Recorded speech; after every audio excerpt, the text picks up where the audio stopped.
I tell other businesses, you want to be the answer to something. If you can be the answer to a Google search, you will make money. Yeah. No one really, we're growing our brand, but we're still a very young brand and we don't have great market penetration yet. But we are an answer to that solution, and that's a big reason why we've been able to grow so much. The Industrial Sage Executive Series, sharing the stories behind game-changing executives, their organizations, and insights into today's industry challenges. All right, so let's jump into today's episode. I have Kelly Costello, who is the owner and founder of Puppycake. Kelly. Hi, I'm so happy to be here. I love talking about business, love talking about manufacturing, so I'm happy to share some of my stories with you. Well, I'm excited to jump into this. So, all right, like we were talking about a little bit before we kind of kicked off, is that, there's a lot, like your business. Well, first of all, it's kind of a little bit of a different interview than what we might typically have on IndustrialSage, which typically we're talking to a lot of B2B manufacturers or equipment manufacturers or material handling. And so you guys are a little different, but I like a good different. I'm excited about it because you guys have a very interesting, fascinating story that I want to dive into. So before we get into like all of that, if you just tell me from a high level, like, okay, Puppycake, what do you guys do? So Puppycake makes, manufactures, and sells cake mix and ice cream mix for dogs. All right.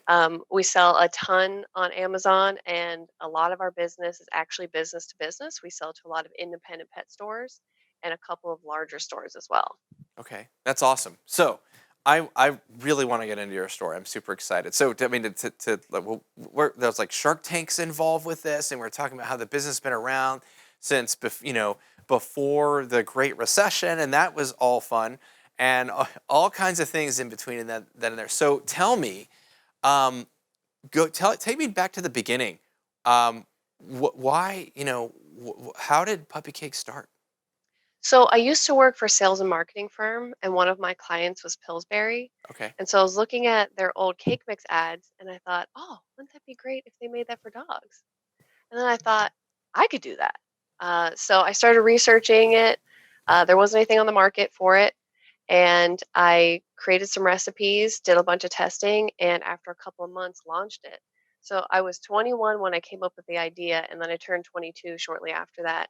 And so I launched it officially on the market in November of 2007.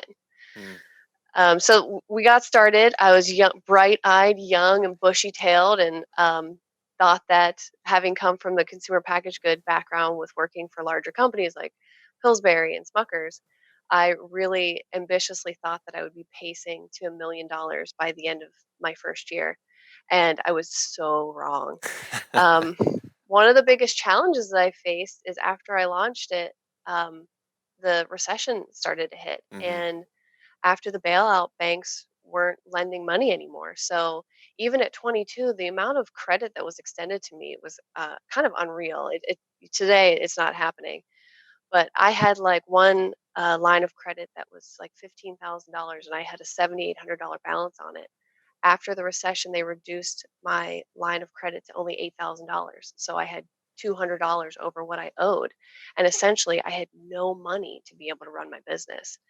So I learned some really tough lessons.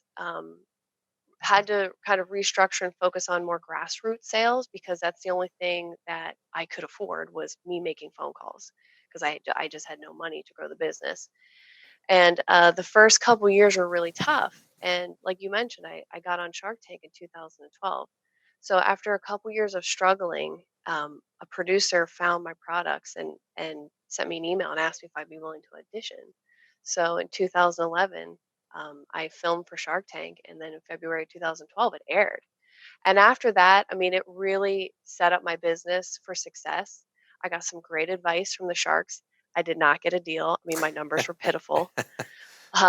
What I said that we made annually whenever I filmed, we do in less than a week now. Wow. So that is the difference of the level that I was at when I filmed for Shark Tank to where we are here in February of 2020, 8 years after my episode aired. That's awesome. So, all right. Actually, I'm curious about the Shark Tank experience. What I've heard is that it's and I'm sure you can tell us your experience on there. I'm just curious. Like I've heard that it's like it's a much longer pitch and then it's edited way down. So it's an actual more like a traditional pitch. And I think I've heard that it's like an hour long or so. But then obviously they cut it way down.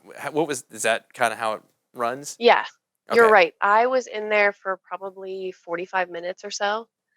They asked great questions, and I was really prepared for it. Um, but I knew that my answers weren't going to be great. But that's part of why I aired, because not everyone that films actually airs. Right. Yeah. So I was very honest and very candid about the mistakes that I'd made, some of the issues that I've had, my own personal shortcomings. That one of the reasons we had struggled for so long is that sales wasn't really one of my strengths. Like the face-to-face sales and cold calling was Mm. a real something that I didn't find pleasant at all. So Mark Cuban called me a wantrepreneur. And I mean, at the time, he was kind of right. Ouch. Yeah. Yeah, they definitely lit a fire under my butt to really take my business to the next level and like look hard at my business. It kind of made me ask the question, well, if you had a pile of cash, would you buy your own business? Like, Mm. are you going to get your money back? And at the time, like the answer was no. And that's why I didn't get a deal. But it was a great experience, and I'm so thankful that I got to do it. And the publicity has been awesome since then. Well, it sounds like it's been amazing. So I mean, you go through that experience, and Mark Cuban calls you a wantrepreneur, which, ouch, right? I get that, but I mean, you took that and said, screw that, and I'm gonna make a go at it. What were those key changes that you made? So one of the pieces of advice that Lori gave me, she said, I think you have a good product, but you don't really have a business. She suggested that I create more products and do so I can have a line of products. Mm. And her advice was very sage, to pun intended. Um, because when I started getting into the industry more deeply by going to trade shows, and that's our biggest expenditure marketing wise is going to trade shows, Hmm. is that I heard the same thing. Distributors were saying, we want to see a line of products. We don't want to just take on two products or five different flavors of one product, Mm. because it takes a lot of work to set up a product and also start working with a brand that they want to have an arsenal of products that Mm. they can sell to their customers. So that was one of the things I started doing. I launched a couple of things that were okay, not great. I launched potato chips, which was a dehydrated sweet potato treat, Mm. which I discontinued after a couple years when a few other products really surpassed it in sales. I did a cookie mix, which I thought would be a slam dunk, but it wasn't. People are completely content with buying biscuits. They like buying the cake mix because they want a soft cake, but they're perfectly content with hard cookies from the pet store, which is an interesting lesson to learn. But the thing that really turned my business around was I thought, oh, I need something for the summertime because people don't bake as much in the summer. It's hot. Hmm. You don't want to turn your oven on. You're already, 78, 80 degrees in your house and you're going to turn the oven on. So I was like, I need something for the summertime that is going to supplement the sales that I'm missing from the cake mix. Because at the time, the cake mix was my best selling product. I was like, well, I already work with yogurt powder. I wonder if there's a high fat milk powder that I could use and make an ice cream mix. Mm. And I kind of just didn't think it was going to be that popular. But I launched one product. It started selling like crazy. I launched 3 more flavors of it. We got first place at the new product showcase. Actually, it might have been second place. I hope I didn't misspeak, but in the new product showcase at Global Pet Expo because it was so popular. And what I learned was that retailers don't have much space if they have any at all. Mm. It's also a logistical nightmare to ship frozen food. I'm Hmm. sure you've had plenty of companies that deal with that as well. Hmm. So offering an ice cream mix solved several problems and allowed lots of retailers like independent pet stores that you would see like mom and pop shop type stores allowed them to carry an ice cream for dogs, and overnight it doubled the business. Wow. And Overnight. Wow. so, yeah, I mean, it was just like a huge addition to our company. Our cake mixes, really serve that answer to I want a cake for my dog. but the ice cream mix is like all year round. Is people are buying it as a treat for their dog. That's So that awesome. has a really high sell-through rate. We've launched more flavors. I'm actually launching a new line of ice cream mix to complement our current line of puppy scoops. So that was that piece of advice that I got from Shark Tank that I needed to have a line of products resulted in making my business explode. So 2015 is when I launched all 4 flavors, and it really turned everything around since then. That's awesome. So that's a long run to go from 2007, launching in 2007, and then to 2015. That's when it really made it. It's interesting. So I started my first business in 2007, actually. So, and and I still have it, so I'm still running it. But it's it's a long run. You're playing the long game.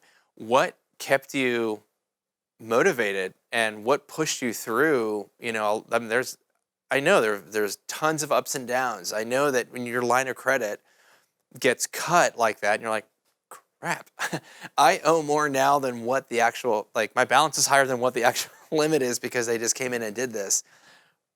What kept pushing you through? A lot of things did.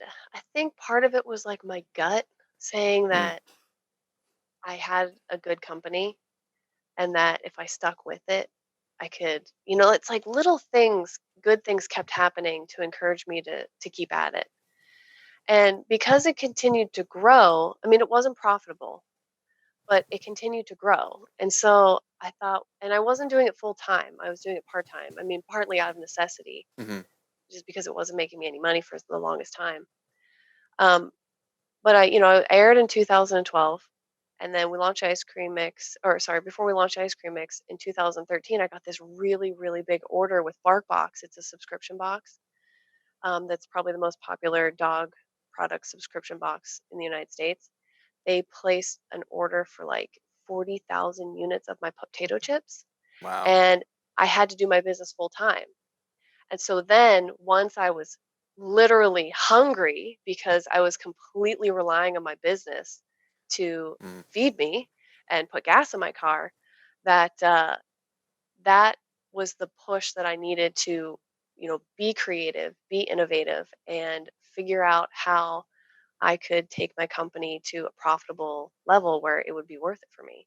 And like one of the interesting things that surprised me after all these years of doing it is that we didn't really get profitable until we hit $1 million, which I always thought like, oh, once I hit 500,000 in sales, like I'm gonna be like just living high on the hog. yeah. And it's just in manufacturing, economies of scale really do make sense. And it Mm-hmm. wasn't until like we could buy bigger, better equipment that now when we make more products, it's just so much more profitable.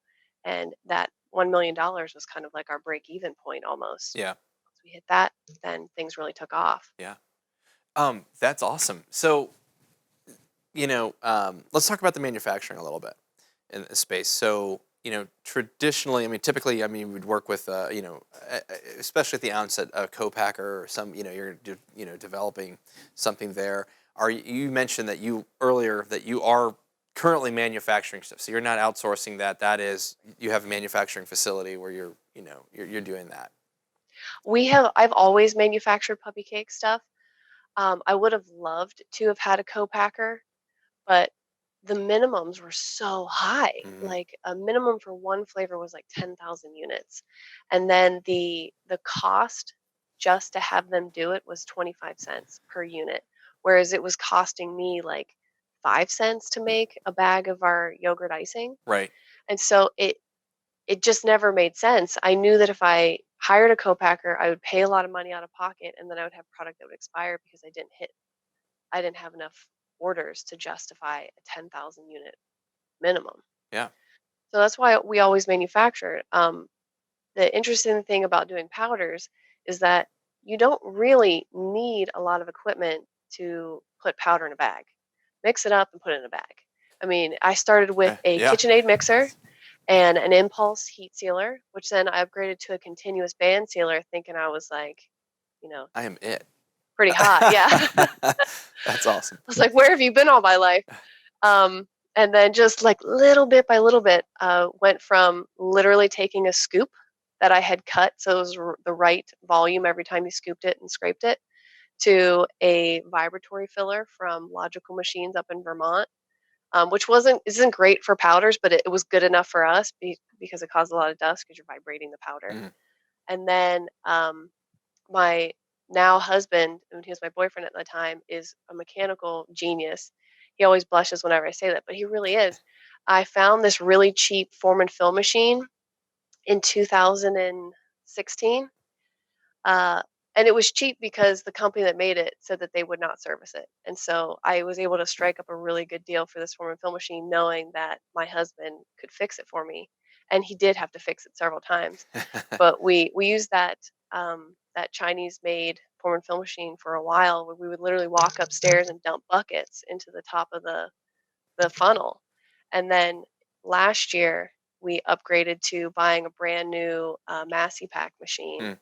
And my husband again took a flexible screw conveyor and created the brain for it so it would communicate with the form and fill machine. And now we've got a really sweet system where we can do thousands of bags an hour, where we were doing 300 an hour at best. That's So awesome. I've always done it myself, just because it made sense for us from a profit standpoint, and also from just like a numbers. Now we could afford a co-packer, but we don't need it because we have a good facility. Yeah, keep those margins. So all right, did you have, I guess you did this yourself, but, you get to a certain point. You said you started with a KitchenAid mixer, and, okay, that's one thing, right? And then I guess, it's just the next thing was like, well, we need to scale a little bit. So did you have experience with, these other machineries? Like, what did you do to go learn to say, hey, I need something bigger, but I don't know what that is, or how did you do that? I kind of joke that my nickname here at work is Jerry because I jerry rig a lot of stuff.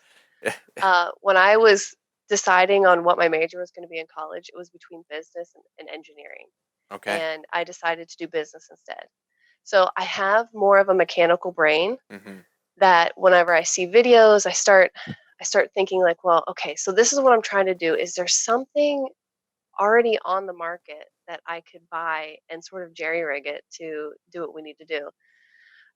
We just natural progression of researching the form and fill machine. I actually found when I was on YouTube for something else, and it was an advertisement that popped up, or it was Mm. like the next video, like, oh, suggested next video. And I was like, oh man, wouldn't that be nice to have a vertical form and fill machine? It'll make the bags for it. Oh, I was like drooling over it. And then I clicked on the link. I'm like, oh, it's actually for sale. And it's not that expensive. And so I was able to get an equipment loan because we had enough sales at the time Mm-hmm. to justify getting equipment loan, which I did. I have learned that equipment loans are a lot easier to get than like a line of credit. So for other companies, that other people are looking to upgrade. So largely just because it's, be collateral based versus, factoring or, something like that. Yes, Yeah. it's like collateral based, Mm. so they can always take it back and usually get some of their money back, Mm-hmm. or most, or all of it. That makes sense.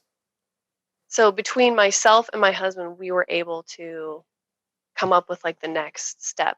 And I've gone to trade shows like bulk powder show, where you can really see like, oh, how are other companies moving powder? Because powder is a little bit challenging. It just it's kind of corrosive, gets everywhere, and it's a little fickle because every powder is a little bit different. Some are really free flowing, and others are like cornstarch, and they kind of keep their shape, however you put them. So between just being in the industry for a long time and sort of having an engineering brain, that's how I was able to figure out like what our next steps would be.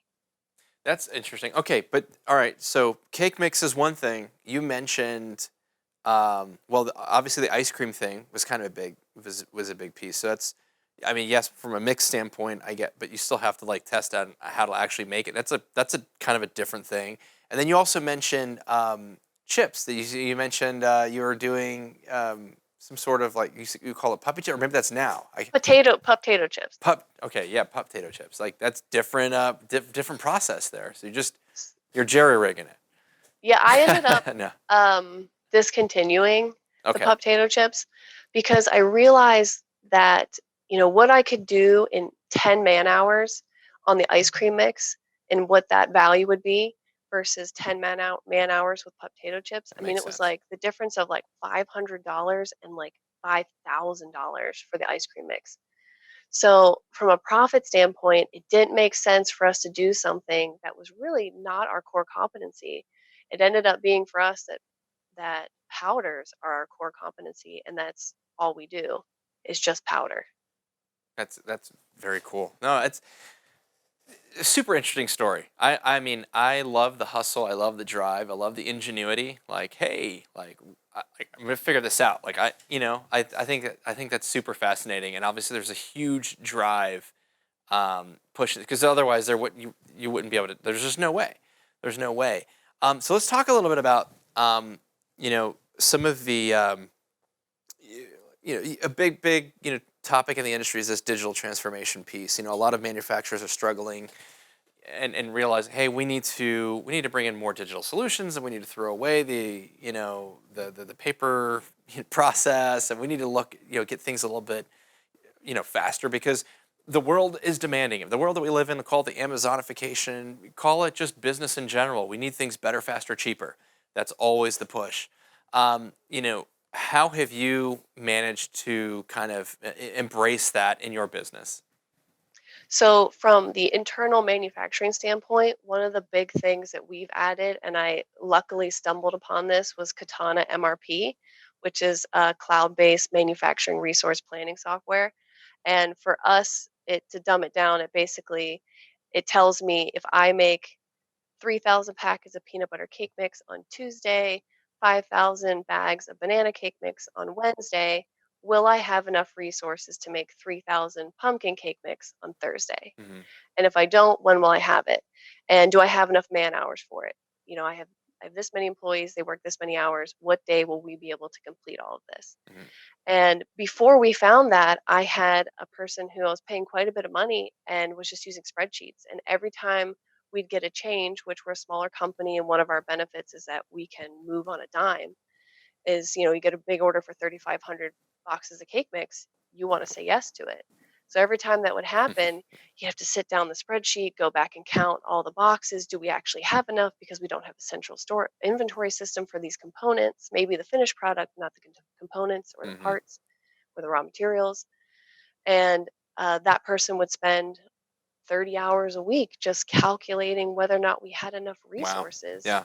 from time to material to complete what we needed. And it was, very archaic. So when I found Katana, it saved me tens of thousands of dollars in no longer having to have someone do all that manual calculation. Um, I use it. I'm a big champion for it. I don't get paid for it, but I love Katana. It's a startup and it's been an awesome company. It's fun to watch them grow and add more features for us. But that was like a big thing for us to upgrade to more of a digital um, cloud-based software so that even when I'm traveling for business, I know what's going on in the warehouse. I know how much inventory we have. From like a sales point of view, we've really embraced Amazon. We sell a ton of product on Amazon. For a while, Puppycake was the number one selling cake mix for everybody, people Really? and dogs, Wow. and somehow it was beating out Duncan Hines until someone figured it out and recategorized it. But we were number one for a while, several months. So we sell a lot of our products on Amazon. We actually sell them for higher than MSRP on Amazon, which helps protect our Wow. independent retailers. They love it when someone goes into their store, pulls out their phone, and checks to see, can I get this cheaper on Amazon?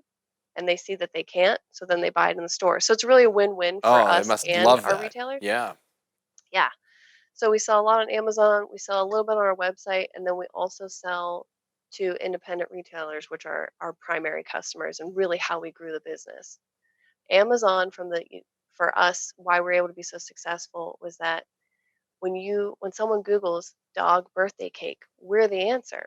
Mm. And so I tell other businesses, you want to be the answer to something. If you can be the answer to a Google search, you will make money. Yeah. No one really, we're growing our brand, but we're still a very young brand and we don't have great market penetration yet. But we are an answer to that solution, and that's a big reason why we've been able to grow so much. I love that quote. I'm going to use that again. I'm writing it down. If you can be an answer to a Google search, you will make money. I like that. No, I love it because but that's where we're at, right? I mean, forget the yellow pages. We're not looking up for, that's gone. Unfortunately, a lot of people still operate that way. But that's not the case. That's not where we're going. And it's super, like, I don't know. I really like your story. I like how you're embracing these technologies. How you're just making stuff happen. Yeah, so one of the things that I thought kind of lamented throughout my career in manufacturing is, why did I pick something so hard? Like, why I do powders? Like, they're hard to work with. They're messy. You get dirty. Like when I was on Shark Tank, and I was like, how am I going to bake these cakes in a hotel room? Like, why didn't I just pick a hard good, like something plastic I could get made in China? What I realized over the years is that choosing the path that is harder is usually the path to success.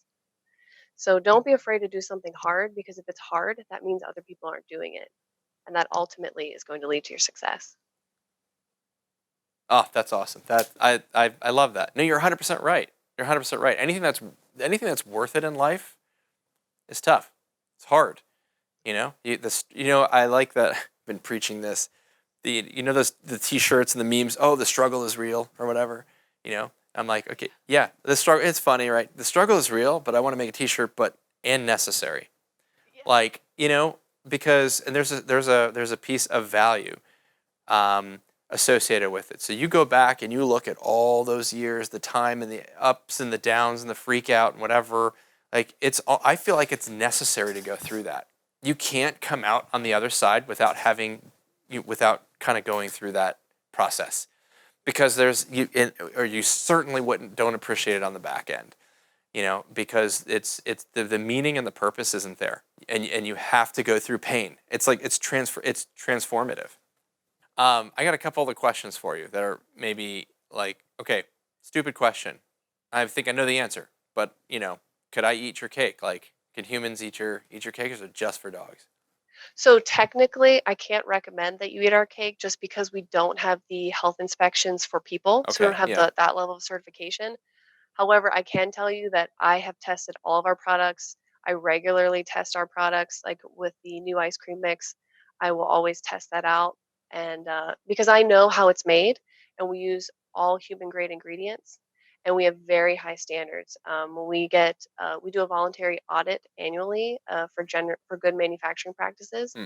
and we get 97% compliance on our last Oh, that's awesome. inspection. So again, I can't legally recommend that you eat it, but I I was can just tell you that curious. I've Yeah. eaten it Yeah. Okay. a lot. So, how many dogs do you have, and what are they? Okay, I have 5 dogs. I live in the country, so whenever I take my 5 dogs for a walk, none of them are on leashes, and we don't really have to deal with some of the other like messes that someone who has a backyard might deal with. So having 5 isn't such a challenge as someone who might live in the suburbs or an apartment. And they're all rescues, all mixes. I've got 3 terrier mixes that are all unrelated and look very different. One, I've joked that he's a short-haired Pomsky, because that everyone thinks he looks like a little mini husky with short hair. I've got like a little, basically a rat terrier that's like 25 pounds, and then my other terrier's name is Gary, and I think he's the cutest thing in the world, but my husband thinks he's really ugly. And then I have a brother-sister pair that are cattle dog boxer beagle mixes. And so we've got quite a gamut of animals. And then we also have 2 three-legged cats Okay. that get along with everybody. 2 three-legged cats. Okay, and they're rescues as well, I'm guessing. Yeah. Yeah. Okay, that's awesome. But um, they're probably very excited to be be in your home, because I'm sure they get to be the guinea pigs, so to speak, Yeah. for all of your products. So they're very lucky. Hmm. They are my taste testers, and sometimes they get to come to work too. That's awesome. Now that's super exciting. So I you know I I I, I just want to thank you for coming on and kind of sharing your story, talking about just the different just the ups and the downs, and just the whole. I think it's super fascinating. I think what you're doing is really exciting. I think it's awesome that from a manufacturing standpoint, that it's just you're just kind of like you've got that mechanically inclined side to just maybe it's that process side to be able to say, hey, I want to I know I can do this. There's a way to be able to figure it out, and I think it's interesting. We've talked to a lot of different manufacturing leaders. The companies that have been around since 100 years, 75 years, I talked to a guy the other day. He had his business he's had it for 50 or 60 years. And it's very sort of similar stories. And I think there's a really awesome entrepreneurial spirit with that. But then it's also, the process mind, and that comes together. And it's just very cool to hear these stories. So congratulations. Thank you. Yeah, I love manufacturing. I'm definitely in the right industry. I like to show how it's made. I love to just watch machines work. So Yeah. I'm definitely efficiency minded, and this is the right place for me to be in. Well, that's awesome. So my last question is, what's next? What is next for Puppycake? So we are launching a ton of products at Global Pet Expo. I mentioned to you that trade shows are our #1 marketing spend because they're well worth it. Global Pet Expo is one of 2 of the largest trade expos for pet products in the United States, the other one being Super Zoo in Las Vegas.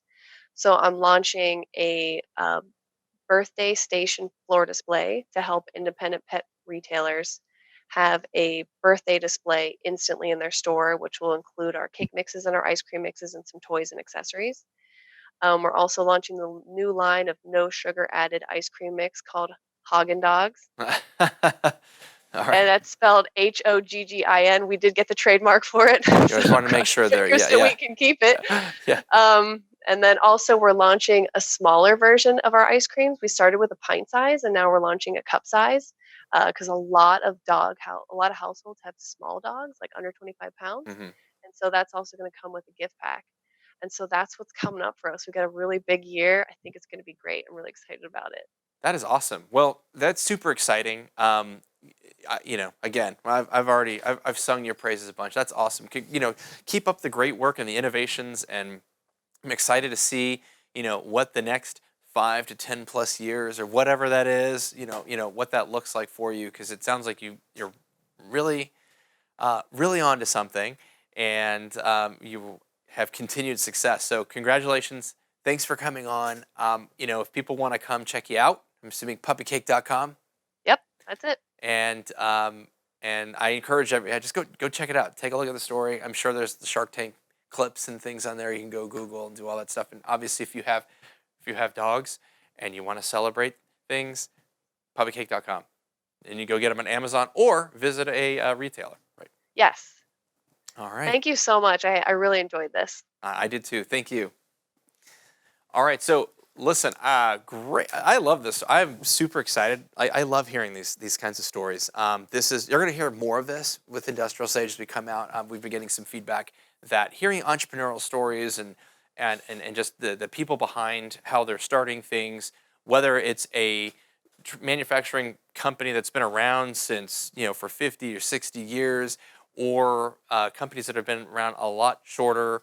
And I think this is just a really great story of that blend of that passion and that entrepreneurial spirit, process, really figuring things out. And I think really at the core, that is, you go back to American ingenuity, and you go back to the Industrial Revolution. And if you look at how we have progressed, in 100 to 150 years, it's really on the backs of innovation of people who are saying, well, maybe there's a better way to do this. We can do it faster, and we can, and that's the focus. And that's been, if you look at our history, that's super exciting to see that.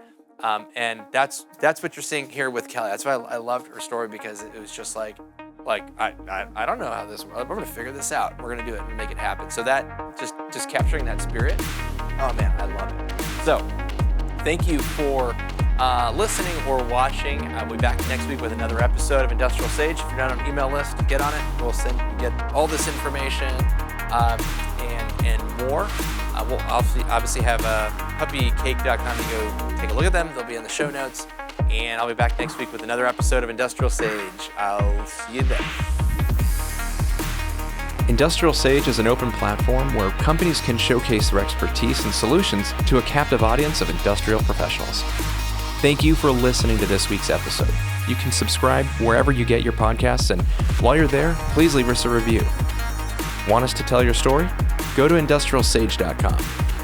This week's episode was produced by Rika Wiersma, filming by Donovan Jones, editing by Rika Wiersma, music composed by Oliver Michael, and executive producers Danny Gonzalez and David Karen.